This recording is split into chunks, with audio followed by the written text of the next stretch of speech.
بھائیو دوستو بزرگوں، یہ مہینہ مبارک مہینہ ہے، یہ بھی ان مہینوں میں سے ہیں جیسے رمضان المبارک کا مہینہ آیا تو رمضان المبارک کے مہینے کو اللہ تعالیٰ نے اپنی طرف منسوب کیا ہے کہ رمضان المبارک کا مہینہ میرا ہے۔ اسی طرح اس مہینے کو بھی اللہ تعالیٰ نے اپنی طرف منسوب کیا ہے تاکہ اس کی خصوصیت کو بتانے کے لیے، اس کی اہمیت کو بتانے کے لیے، اللہ تعالیٰ نے اس مہینے کو اپنی طرف منسوب کیا ہے۔ ایک بڑا آدمی کسی کو کہتا ہے کہ یہ میرا رشتہ دار ہے تو اس کو آدمی بڑا سمجھتا ہے نا، اسی طرح اس مہینے کو بھی اللہ تعالیٰ اپنی طرف منسوب کیا ہے تاکہ اس کی اہمیت کے لیے کہ بہت بڑا مبارک مہینہ ہے، کہ اس کے دن کے جو روزے ہیں وہ رمضان المبارک کے روزوں کے برابر اللہ ثواب عطا فرمائے۔ اس کی جو راتیں ہیں یہ 7 8 9 راتیں ہیں، 9 رات 10 راتیں ہیں۔ اگر اس میں انسان عبادت کرے، تھوڑی سی مشقت اٹھائے تو اللہ تعالیٰ اس کو لیلۃ القدر کے جو ثواب ہے اتنا ثواب عطا فرماتے ہیں۔ تو میرے بھائیو دوستو بزرگوں، اللہ تعالیٰ قرآن شریف میں فرماتے ہیں لَن يَنَالَ اللَّهَ لُحُومُهَا وَلَا دِمَاؤُهَا وَلَكِنْ يَنَالُهُ التَّقْوَى مِنْكُمْ۔ اللہ تعالیٰ فرماتے ہیں لَن يَنَالَ اللَّهَ، یہ جو جانور تم لوگ ذبح کرتے ہو، قربانی جو ہے نا یہ قرب سے ہے۔ قرب کا معنی ایک کے قریب ہونا۔ انسان جب قربانی کر لیتا ہے نا وہ اللہ کے قریب ہو جاتا ہے۔ اس قربانی کی وجہ سے انسان اللہ کا محبوب بن جاتا ہے، اللہ کے قریب ہو جاتا ہے۔ قربانی اس لیے کہ اس کو نسبت ہے تاکہ اللہ کے قریب انسان ہو جائے۔ انسان جیسے اپنی خواہشات کو بھی چھوڑ دیتا ہے نا، اللہ کے قریب ہو جاتا ہے، اسی طرح قربانی بھی کر لیتا ہے، اللہ کے قریب ہو جاتا ہے انسان۔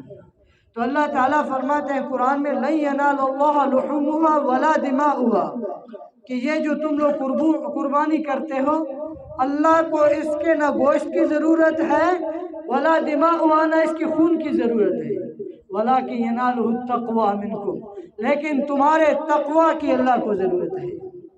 اللہ تمہارے تقوی کو دیکھتا ہے۔ اگر گناہگار ہے انسان، اللہ کا نافرمان ہے، تاکہ یہ قربانی کر کے کچھ اپنی خواہشات کو بھی قربان کر لے تاکہ اللہ کہتے ہیں کہ میرے قریب ہو جائے، تاکہ میرے کچھ قریب ہو جائے میرا بندہ۔ قربانی کرنے کے ساتھ اپنی خواہشات کی بھی قربانی کرنی، صرف نہیں جانور کی نہیں۔ اس لیے جو بڑے بڑے بزرگ دنیا میں گزرے ہیں وہ اپنی قربانی کا جانور جو ہوتا تھا ان کا، وہ پہلے لیتے تھے جانور کو اور اس کو کچھ دن چراتے تھے اور اس کو دیکھ بھال کرتے تھے تاکہ اس سے انسان کو محبت ہو جائے جانور سے، اپنے قربانی کے جانور سے۔ پھر جب قربانی کرے گا تو اس کی محبت بھی کٹے گی، اللہ کی طرف جائے گی، پھر اللہ سے محبت ہو جائے گی۔ اس لیے تو اللہ تعالیٰ نے حضرت ابراہیم علیہ السلام کو آزمایا نا، تاکہ دیکھوں کہ میری محبت زیادہ ہے یا ان کے بیٹے کی محبت ان کے دل میں زیادہ ہے۔ حضرت ابراہیم علیہ السلام کو اللہ آزما رہے ہیں، دیکھ رہے ہیں کہ میں نے جو ان کو بیٹا دیا ہے، ان کی ان کو قربانی، بیٹے کی محبت زیادہ ہے ان کے دل میں یا میری محبت زیادہ ہے، اس کو میں زیادہ محبوب ہوں یا اس کا بیٹا اس کو زیادہ محبوب ہے۔ اللہ اس لیے قربانی لے رہے ہیں ان سے۔ اللہ تعالیٰ حضرت ابراہیم علیہ السلام ان کا جو اپنا علاقہ ہے وہ بابل ہے، بابل اس کا نام ہے، ان سے اللہ تعالیٰ نے ان کو وہاں سے حکم کیا کہ جاؤ فلسطین کی طرف۔ حضرت ابراہیم علیہ السلام وہاں سے چھوڑ کے ہجرت کر کے قربانی دے کے فلسطین چلے گئے۔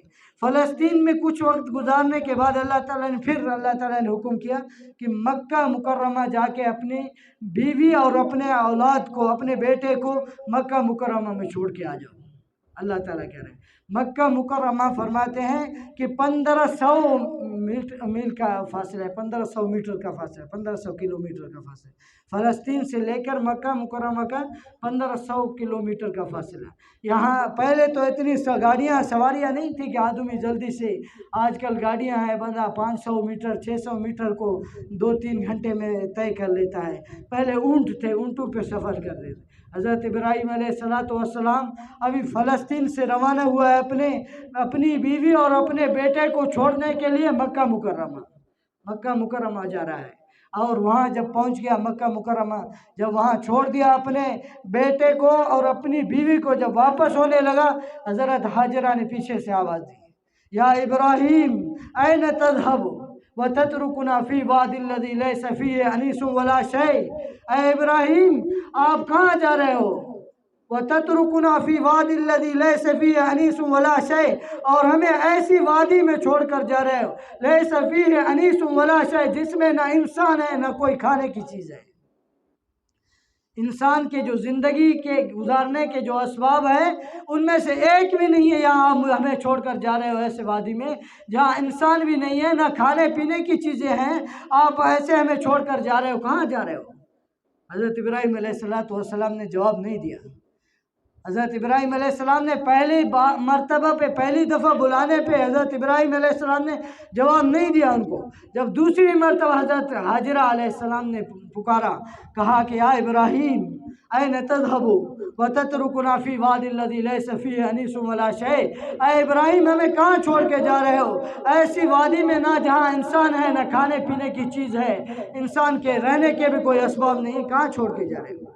جب تین مرتبہ، جب چوتھی مرتبہ حضرت ہاجرہ نے جب بلایا، پھر حضرت ہاجرہ نے کہا اِلیٰ مَن تَکِلُونَ یا ابراہیم، اے ابراہیم ہمیں کس کے سپرد کر کے جا رہے ہو؟ کس کے حوالے کر کے جا رہے ہو ہمیں؟ تو حضرت ابراہیم علیہ السلام نے جواب میں کچھ نہیں کہا۔ تو حضرت ہاجرہ نے کہا اللہ امرک بہذا، اے ابراہیم کیا اللہ نے اس کا حکم دیا ہے تمہیں؟ حضرت ابراہیم علیہ السلام نے اپنا سر ہلایا، ہاں اللہ کا حکم ہے، اللہ نے مجھے حکم دیا ہے یہاں تمہیں اور تمہارے بیٹے کو چھوڑ کے چلا جاؤ، اس کا مجھے اللہ نے حکم دیا ہے۔ کتنی قربانیاں دے رہے ہیں، اپنی بیوی کو ایسی جگہ میں چھوڑ کے جانا جہاں نہ کھانے کی چیز ہے، نہ کوئی بندہ ہے، نہ کوئی انسان ہے، کوئی بھی نہیں ہے، وہاں چھوڑ کے جا رہے ہیں۔ چھوٹا بچہ ہے اور بیوی ہے، عورت کیا کر سکتی ہے؟ چھوٹا بچہ کیا کر سکتا ہے؟ ان کو چھوڑ کر جا رہے ہیں۔ تو حضرت ابراہیم علیہ السلام جب چلے گئے تو حضرت ہاجرہ کے پاس جو پانی تھا تھوڑا بہت وہ ختم ہو گیا۔ تو حضرت ہاجرہ ابھی اولاد، کوئی کھانے کی چیز نہیں ہے کہ ماں کھائے تاکہ اولاد کے لیے کچھ دودھ آ جائے، کچھ بھی نہیں، بھوک ہے، ماں کو بھی بھوک لگی ہوئی ہے اور بیٹے کو بھی بھوک لگی ہوئی ہے، دونوں تڑپ رہے ہیں۔ حضرت ہاجرہ سے برداشت نہیں ہو سکا، حضرت ہاجرہ کبھی صفا پہ جا رہی ہے، کبھی مروہ پہ دوڑ رہی ہے، کبھی صفا کی طرف بھاگ رہی ہے کہ شاید مجھے کوئی چیز یا کوئی انسان مل جائے، اس طرف سے پہاڑ کے اوپر چڑھ کے دیکھ رہی ہے، اور کبھی خطرہ ہوتا ہے کہ کہیں کوے میرے بچے کو نہ آ کے نہ مار دیں، پھر واپس آ جاتی ہے، جب بیٹے کے پاس واپس آ جاتی ہے پھر مروہ کی طرف چلنے لگتی ہے کہ شاید کوئی مل جائے۔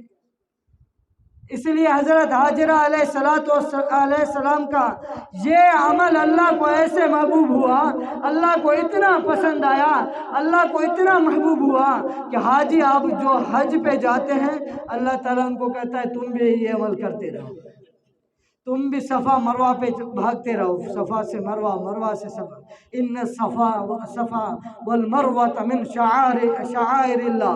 اللہ تعالیٰ قرآن میں فرمایا کہ یہ جو صفا اور مروہ ہے یہ حج کے عبادت میں سے، حج کے عملوں میں سے عمل ہے، کبھی صفا پہ بھاگو کبھی مروہ پہ بھاگو، حاجی کو۔